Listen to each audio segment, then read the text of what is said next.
Magandang umaga po sa atin lahat. Ako po si Pems Alexis Gallardo Ralios. Ako po ay naka-assign ngayon sa QPPO, Sampaloc Municipal Police Station. Ang designation ko po ay Deputy Chief of Police. Ang naging epekto po nito at naibunga sa aking sarili at sa buhay pamilya at sa aking mga katrabaho ay napakalaki po ng naibigay na epekto nito sa akin sa mga positive ways, katulad po ng pagiging ama ko sa aking mga anak, pagiging asawa ko sa aking asawa. Malaki po na itulong sa akin itong internal cleansing. Lalo-lalo na po itong aming Swim MBK na kung saan ito po ay programa ng aming kapulisan ay naipakita ko po ng maayos ang pagiging isang ama ko bilang isang malaking responsibilidad ng mabigyan ng magandang kinabukasan ng aking anak. Lalong-lalo na po buhay namin mag-asawa na kung saan ay lagi po kaming nagkakausap at ay bahagi ko po itong MBK Swim sa aking asawa at sa aking mga anak para po magabayan sila kung saan ang banal na salita ng Panginoon ay lagi pong naisasabuhay sa aming pamilya po.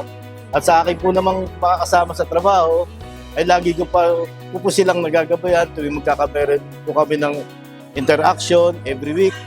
Nagkakameron po kami ng mga kung saan na ibabahagi ng aming values coach, yung aming po pastor, na ibabahagi po niya ang banal na salita ng Panginoon.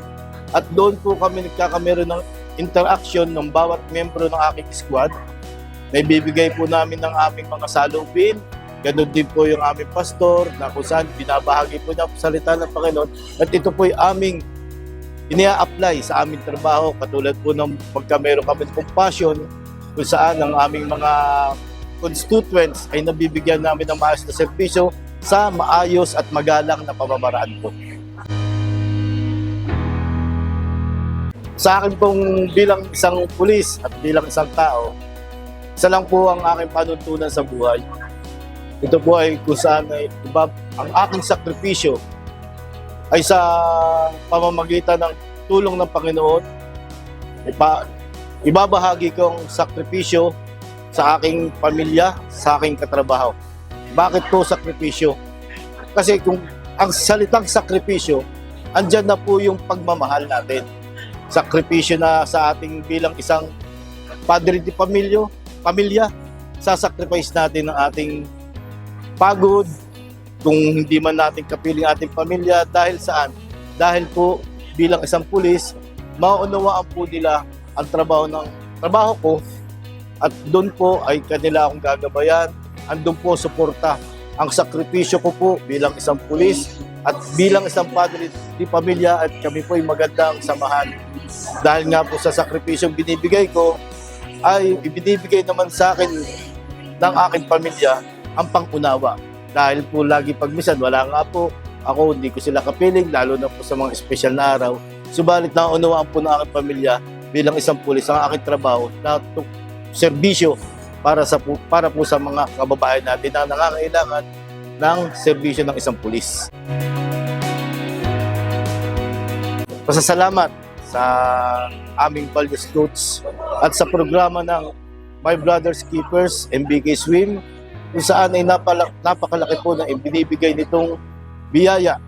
Tulad ng halimbawa, yung pong paggabay sa amin, sa pang-araw-araw na trabaho, yung blessings na ibinibigay sa aming pamilya, at talaga po, maging sustainable po itong programang ito. Huwag po nating itigil, tuloy-tuloy po natin, i-innovate po natin ang My Brothers Keepers upang ito po ay hanggang sa huling henerasyon ng kapulisan ay patuloy at pag-ibayuhin ang ating My Brothers Keepers. Sa mensahe ko sa mga kasamahan kong pulis, na lalo na po yung mga senior officer, na i-guide nila ang kanilang mga junior officer upang wag po silang maligaw ng landas. Ipakita po nila ang kanilang compassion po sa kanilang kasama, yung welfare, na para hindi po sila malik at lagi po nilang isasalang-alang at lagi po nilang babanggitin na huwag makakalimot po sa ating Panginoon upang tayo gabayan sa ating uri ng trabaho bilang isang pulis.